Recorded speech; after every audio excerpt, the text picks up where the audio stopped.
ባህላዊ ወግዕን ልምድን ብሔረ ኩናማ ኣዳላዊ ኮማንደር አብርሃም ብሔረ ኩናማ ህይወቶም ኣብ ሕርሻን መጓሰን ዝተመርኮሰ እዩ።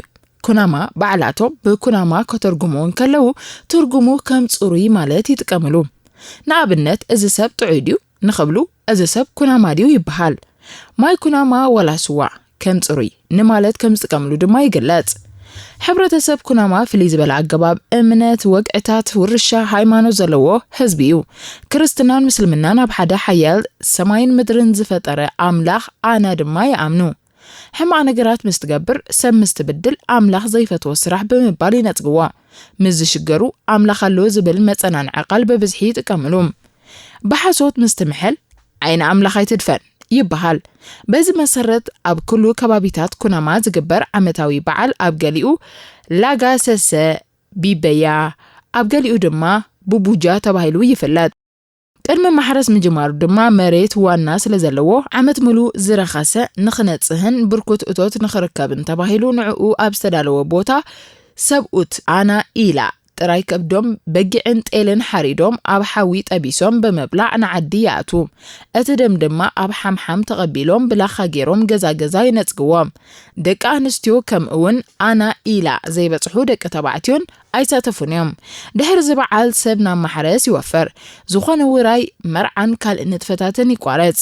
ነቶም በጊዕን ጤልን ዝወፈዩ ዓዲ ድማ ሓንቲ መዓልቲ ብሓባር ይሓርስሎም። ብጀካዚ ኣብ ዝተፈላለየ ከባቢታት ዝተፈላለየ ዓበይትን ንኣሽቱን በዓላት ኣለዎም። ንኣብነት ኣብ 8 ዓመት ሓንሳብ ብዙሕ ከባቢታት ሓቂፉ ድማ ይካየድ። ከም ምክብባር፣ ምትሕግጋዝ፣ ዝኽሪ ምውታን፣ ምዕቃብ ኣከባቢ ወዘተ ድማ ይካየድ። ከምኡውን እቲ ዝዓበየ ማሕበራዊ ንጥፈታት ዘካተተ ብሰንኪ መግዛእቲ ዝሓሰሰ ዓቢ በዓል ቱካ ምስጋና ዝቐርበሉ በዓል ኩንድራ መንእሰያት ተጻዋርነቶም ዝፍተኑሉን ምክብባር ናይ ባህሊ ስራሕ ዘጥሪሉን ብዓመታት ተፈቲኖም ዝሓልፍሉ መድረኽ ዳሺቢ ዝሕቁፍ ዓበ በዓል እውን ኣለዎም። ብተወሳኺ ኣብ በዓል መስቀል በብደረጅኡ ዝተፈላለየ ጽምብላ ዝሓቆፈ ኣብ ወርሓት መስከረም እቶት ምስኣተወ ምስጋና ንኣምላኽ ዝበዓል ኣና ሳሳን ካልእን ገለ ካብቲ ብዙሕ እዩ። ሕብረተሰብ ኩናማ ብዝሒ ሕርመት ዘለዎ ዝተፈላለየ ፀወታታት ዘለዎ ሃብታም ብሄር እዩ። እዚ ፀወታ ድማ ኣብ ዝተፈላለዩ እዋናት ዝተፈላለየ ጽምብላትን ወቅታትን ሓቂፉ ይካየድ። ኣብ መርዓ፣ ወፈራ፣ በጽሕና፣ ጥምቀት፣ ዝተፈላለዩ ዓመታዊ በዓላትን ሓዘንን ወዘተ ኸ ዝተፈላለዩ ዓይነት ፀወታታት ኣለዎም።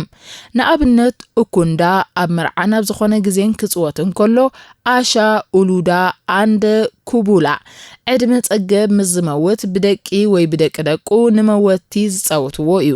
ኣብ ሕብረተሰብ ኩናማ ዕድመ ጸገብ ምዝመውት ክሽክሽ ዝበሃል ሳዕስዒት ጸወታ ኣለዎ።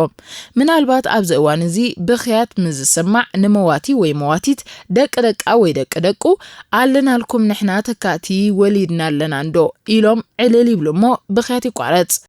ኣብ ተስካር እዞም ክሽክሻ ባህላዊ መስተ ኩናማ ኣይፋ ሒዞም መጺኦም ጓይላ ይጻወቱ እሞ ላም ወይ ብዕራይ ይወሃቦም። ብድሕሪዚ ዓዶም ከይኣተው ኣብ ሓደ ሩባ ሓሪዶም ብማይ ኣብሲሎም ይበልዕዎም። እዞም ክሽክሽ ኣብ ሞት ጥራይ ዘይኮነ ኣብ ወፈራ ማለት ኣብ ባሓጎኦም ብዙሕ እቶት ምዝረክቡን ብናታቶም ወፃኢ ባህላዊ መስተ ኣይፋ ኣዳልዮም ህዝቦም ዓዲሞም ብወፈራ ይዓጽድሉ። ኣብ መኸዳውን ከምኡ ይኸይድሉ። ኣብ ባሓጎኦም ድማ ከብቲ ይሓርደሎም። ሙሉእ ለይቲ ኸኣ እንዳደረፉ ይሰርሑ። ሳንዶዳ ጎዳ ኣናና ዝበሃል ብዘይ ጠቕዒትን ከበሮን ብሓባር ዝድረፉን ከም ኩዳዳን ካልእ ንእቶት ዝመልከት ዝተፈላለየ ደርፍታት እውን ይጻወቱ እዮም። ኣብ ፀሃያይ ከዓ ብወፈራ ምዝጽግዩ ኣብ ግራት ሰፈር ጻጸ ምስ በጽሑ ከም ዕረፍቲ ሻዳባ ይጻወቱ። ሻዳባ ብጠቕዒት ወድን ጓልን መንሳዓረ ዘረባረብሉ ፀወታ ክኸውን እንከሎ ሺላ ኩቡላ ኩዱዳ ካወና ንጀጋኑ ደቂ ኩናማ ዘጋጥሞም ጸገማት እሞ ተጻዊሮም ብዘይ ማይን መግብን ዝመከትዎን ዝሰገርዎን እዋናት ዝጠቅስ ዝተፈላለየ ደርፍታት ዝሓዘለ እዩ። ከም ማርዳ፣ ኩቡላ፣ ኣናንዲለ፣ ኣናንዶበ፣ ባሰና፣ ሽኪንዳንኪ ካልእን ኣብ መርዓ ዝጽወትዎ ፀወታ እዩ። ኣብ ዝኾነ ግዜ ዝጽወት ከም በዓል ቱንጉሊ፣ ሳላንጋ፣ ኣዱጋ፣ ኢኚ ኢዮሳን ካልኦትን ዝኣመሰሉ ብዙሕ ሕርመት ዘለዎም ፀወታውን ዝርሳዕ ኣይኮነን። ኣቀባብላ ጋሻ ኣብ ዝተፈላለየ ከባቢታት ኩናማ ዲባ ዝበሃል ሰብኡት ጥራይ ዝኸድዎ በሪኽ ቦታ ኣሎ። እዚ ቦታ ብርኽ ዝበለ ስለ ዝኾነ ብርሑቕ ናብቲ ዓዲ ዝኣቱ ጋሻ ምስ ዝሪኡ ቅድሚ ናብ ዓዲ ምእታው ተቐቢሎም ኣብቲ ቦታ ማይን መግብን ይቐርበሎም። ብድሕሪኡ ምኽንያት መምጽኡ ይሓትዎም። እቲ ጋሻ ምስ ዝመጽእ እቶም ገዛ ርኹባት ምስ ዝኾኑ ጤል ይሓርድሉ እሞ ብሓባር ድማ ይቋደሱ። እቲ ጋሻ ወዲ ምስ ዝኸውን ምስ ኣወዳት ሰበይቲ ምስ ትኸውን ድማ ምስ ኣንስቲ ይሓድር። ኮላኪሻ ኣብ ከባቢ ኩሉኩ ዘለዉ ዓድታት ዝቕመጡ ህዝቢ እቶት ምስ ኣተወ ንኣምላኽ ዘመስግንሉ ዓመታዊ በዓል እዩ። መራሒ እቲ በዓል ኣብ ገዝኡ ስዋ ይገብር። ህዝቢ እቲ ከባቢ ብድሌቱ ከከም ዓቕሙ ንስዋ ዝኸውን እኽሊ የዋፅእ እሞ ኣይፋ ኸኣ ይስራሕ። ካብ ጎደቦ ዓድታት ጠስሚ፣ ስዋ፣ ጸባ ሒዞም ምስ መጹ ሰብኡት ኣብ ኣጋፍ ፋዱስ ነቲ ዘምጽእዎ ሒዞሞ ናብቲ ቅዱስ ቦታ ይኸዱ። ኣብ መቓብር ናይቲ መራሒ ማና ናቡላ ማለት ዓቢ ኮይኖም ድማ ኣምላኽ ብሰላምን ጥዕናን ንኸጽንሖም ጸጽብቑ ብምምናይን ጸሎት ብምዕራግን ይምለሱ። ኣብቲ ቦታ ዝኸዱ ጸጽምዲ ክኾኑ ይምረጽ። ሕሙም ሰብ እንተለውን ምስኦም ይማልእዎ። ምኽንያቱ ሕማሙ ይሕሾን ይሓውን እዩ ተባሂሉ ስለ ዝእመን። ብድሕሪኡ ኣወዳት ጥራይ ከም ደቂ ኣንስትዮን ደቂ ተባዕትዮን ኮይኖም ብጣቕዒት መዓንገሊና በሲሉልና ንዓና ዝኸውን ፈጣሪ ይሂቡና ተሓጎሱ ንተሓጎስ ክብሪ ንዕኡ እንዳበሉ ይደርፉን ይጻወቱን። ብካልእ ወገን ኣጓብዝን ጎራዙትን ናብቲ ንበዓል ተባሂሉ ዝተሓርሰ ግራት ክልተ ሰብ ጭጉራፍ ሓደ በዓል ሻምብቆ ሓደ ከዓ በዓል ቀርኒ ምስኣቶም ከይዶም ይጽህዩ። ቅድሚ ምጅማሮም እቶም ሰብ ጭጉራፎም ደጋጊሞም ይወቕዑ። 4 ግዜ ምስ ወቕዑ ብድሕሪኡ ደው ከይበሉ ጸህያዮም ወዲኦም ይመለሱ። ኣብዚ ግዜ ዝኾነ ሰብ ናብ ካልእ ከላግስ ኣይፍቀደን። ኣብ መእከቢ ቦታ ኮይኖም ድማ ይጸባበዩ። ብሓባር ድማ ናብ ገዛ እንዳቲ መራሒ ይኣቱ። ብጣቕዒት ጓልን ወድን ድማ እንዳተበራረዩ ሺድባ ይጻወቱ። ጸወታ ተቋሪጹ ድማ እቲ መራሒ ሰሰናይ ተመኒው ይምርቖም። ብድሕሪዚ እቲ ክኸይድ ዝደለየ ይኸይድ፣ እቲ ጸወታ ግን ከም ዘለዎ ብጣቕዒት ጥራይ ይቐጽል። ታዋ ኩንድራ ኣብ ኮና ኣብ ታጉዳ ድማ ብዳሺቢ እናተባህለ ዓመት ይበዓል። ኣብ ኮና ኣብ ወርሒ መስከረም ኣብ ታጉዳ ድማ ኣብ ወርሒ ታሕሳስ ይበዓል። ኣብ ታጉዳ ኣከባብራ እዚ በዓል ካብቶም እንዳታት ስዋ ኣብ ገዛን ኣብ ናይ በዓል ስፍራን ይዳሎም። ኣብ ሳልስቲ ከዓ ኩሉ ከባቢታት ናብቲ ጎቦ ከይዶም ካብቲ ዝተጸንቆ ስዋ ሰትዮም ድሙቕ ጓይላ ይጻወቱ። ሽማግለታት ዓዲ ድማ ሰሰናዩ እናተመነዩ ይምርቕዎም። ብድሕሪዚ እቶም ዓበይቲ ዓዲ በሉ መስዩ ስለ ዘሎ ቐልጢፍኩም ኣርክቡና ኢሎም መሪሖሞም ይወርዱ።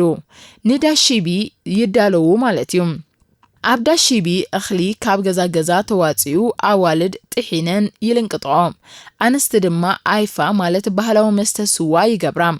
ኣብ ገዛን ኣብ ቦታ እቲ በዓልን ኮይነን ድማኤን ዝጥጅኦም። ስዋ ልዕሊ ዝተኣልከሉ መዓልቲ ኣወዳት ናብ ሃድን ክወፍሩን ከለዉ ዝራኸብሉ ሓደ ፍሉጥ ቦታ ድማ ኣለዎም። ኣብኡ ከይዶም ኮፍ ይብሉ። መራሒ ድማ መሪቑ የፋንዎም። ካብ ሃድን ክምለሱን ከለዉ ቃል ከይተዛረቡ ኣብታ ቦታ ይበጽሑ። እቲ መራሒ ቡርኩታ መሳሊ መግቢ ሒዙ ይጸንሕ። ካብኡ ከዓ ቀሚሶም ናዕዲ ኣቱ። ንጽባሒቱ እቶም ኣጓብዝ ጥራይ ከንጃ ኣብ ዝበሃል ቦታ ከይዶም ኣብኡ ነንሕድሕዶም ብስላዕ ክግረፉ ውዒሎም ይምለሱ። ኣብ ሳልስቲ ድማ ስዋ ይእለኽ። ኣብ መበል 4 መዓልቲ ከዓ ኣብቲ ስዋ ዝተጸንቆሉ ቦታ ኩሉ ህዝቢ ይእከብ። እቶም ኣጓብዝ ከዓ ነቲ ሓድሽ ክዳኖም ነተን ኣዋልድ ብምሃብ ናብቲ ቦታ በዓል ከም ዝኸዳ ይገብሩ። ንሶም ድማ ክግረፉ ንሩባ ይወርዱ። ናይ ላዕሊ ክዳውንቶም ምስ ኣውጽኡ ድማ ብፍሉይ ዓይነት ስላዕ ይህረሙ። ቀጺሎም ኣብ ዒባ ተቐቢሩ ብዝነበረ ሉምሉም ሻሙጥ ይግረፉ። ነዚ ወግዒ ዝገብሩ ዓበይቲ እዮም። ኣብቲ ሩባ ብከብዶም ኣደቂሶም ይገርፍዎም። ብፍላይ ኣዋልድን ክሪኡ ይጽመሙ። ናብቲ ስዋ ዘለዎ ቦታ ድማ ኣብዚ በዓል ጥራይ ዝድረፍ ኣሻ እናደረፉ ይኸዱ። ኣብቲ ከባቢ ምስ በጽሑ ኣይፋ ብሸሞንተ ሒላብ ናይ ስዋ ገይረን ይቕበልኦም። ኩሉ ሰብ ካብኡ ምስ ጣዓሙ ዓበይቲ ዓዲ ሰሰናዩ ተመንዮም መሪቖም ነቲ በዓል ይጅምርዎ። ኣጓብዝ ኣዋልድ ሒዘናሎም ዝኸዳ ሓድሽ ክዳውንቲ ቀይሮም ጓይላ ትጽውት ውዒሎም ንገዛ ይኸዱ።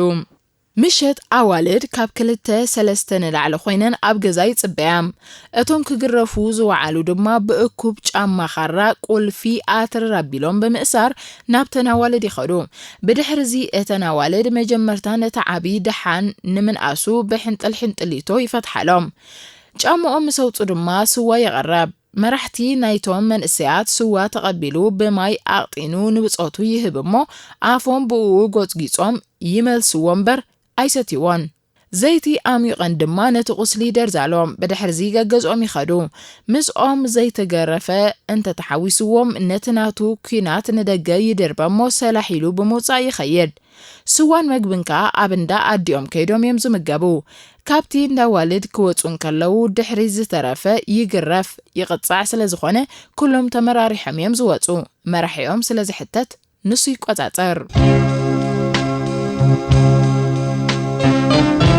داشيبيم نتبحيتو أب عرفتو عيلوم درو نبعال كنرا كاب سورمو مناز سراح دمتي كارني نفاح بالسرات داشيبي مخانيم ملو معتخاء كنفاحي وعل نتبحيتو انتخوناون داشيبي مالت كنرا تبهيلو كلتا حمحم بعندي دا ألا جيبوم كارنا عقازينن ببعينتو دمتي زلوو كلتا سلستا تساريحو أنا نفحو بزي كبروي تساوتوام دك أنستيو تقنينن تشلاليمن 4-5 زخونان نويح جوجران مس نويح جوجران قراجج مس قراجج إني تتححزن يسعسعام ما بالربعي معلتي أبز حزلو أوان دما أتوما وداز زخونة أب كرميهم زصنحهم تقلوي بقعي حردو أتسقا أبروبا أشوت تتأبيسو عبيت سبقوتي بالعوام نتوما قابز دما الرئسي معنطا كال زيت أكم سقا يدر بيلوم أتوما قابز جنسق إلوم تمايبلون مش سلازخونة كابت تصبقنا يسوقت سجا حاسس بمبال عزنجعم يبلعم